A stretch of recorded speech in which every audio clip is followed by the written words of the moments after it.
Ko darīt pensionāram, ja vajadzīga nauda, bet bankas šo daļu no mūsu sabiedrības nevēlas kreditēt? Pavisam reāla iespēja ir griezties Latgales finanšu kompānijā Lafiko.lv pēc palīdzības. Ar šo kompāniju pensionāra Marija Reizeknē sadarbojas jau 6 gadus un teica, ka ir apmierināta. Bija vajadzīgs kredīts, un es, kad atnācu, te bija ļoti atsaucīgi kredīta speciālisti, kura visu paskaidroja. Un likās, ka mēs varēsim sadarboties. Tie ir mazas procentu likmes, un viss pārējais apmierina. Ja mums ir radušies kādi jautājumi, kādas grūtības, varam vienmēr rast risinājumu. Es varētu ieteikt arī citiem, ja ir kādas naudas grūtības, vērsties tieši šajā kompānijā. Kredītus mēs piedāvājam tātad no 100 līdz 500 latiem tikai, ja? Termiņi ir līdz gadam pagaidām, bet individuāli citreiz izskatām tātad iespēju arī lielāku termiņu dot, ja klientam neder tas ikmēneša maksājums tā, lai viņam nav grūtības arī ar citiem maksājumiem.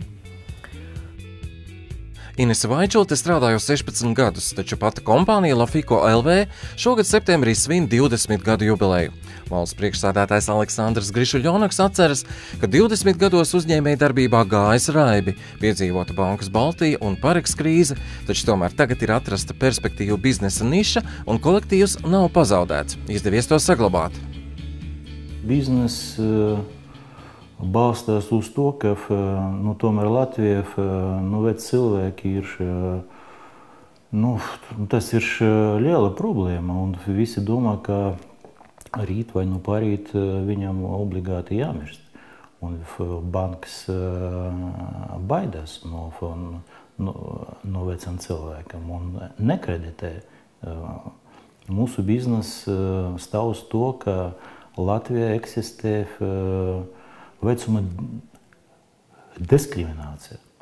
Un, diemžēl, tas ir mūsu niša, kur ir biznes ir tikai tur, kur ir problēma. Ja tu vari atrisināt problēmu, tad tu vari sākt biznesu. Mēs gribam palīdzēt iemācīties veciem cilvēkiem pareizi rīkoties ar naudu, viņš teica. Labāk, ka viņi laukos nopērk par 1000 latiem gotiņu, kurai var piedzimt teliņš un ko var pārdot un naudu atgūt, ne vecu auto, kas drīz vien būs pa galam. Savukārt Inese Vaičote teica, ka senioriem vajadzība esot daudz. Varbūt iekavētiem komunālo maksājumu parādi, jo rēķini ir mežonīgi, īpaši Reizeknē apkuras, Lauku iedzīvotāji pārsvarā ņem malkas iegādi, jo tas ir vienā brīdī ir vajadzīgi 100. Palīdzēt mazbērniem ļoti daudz vēlas. Tie, kas brauc prom uz ārzemēm, ņem naudiņu priekš biļetei.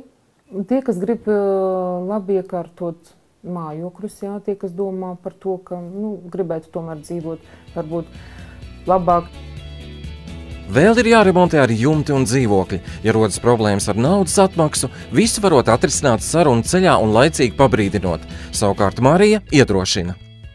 Lai viņi iepazīstas šeit, atnāk, lai parunā, un noteikti viņi atradīs vajadzīgo sev risinājumu. Tik viens klients ir īpaši gaidīts, tāpēc meklējiet informāciju Latgales finansu kompānijas interneta mājaslapā un novēlēsim tai veiksmi 20 gadu jubilejā.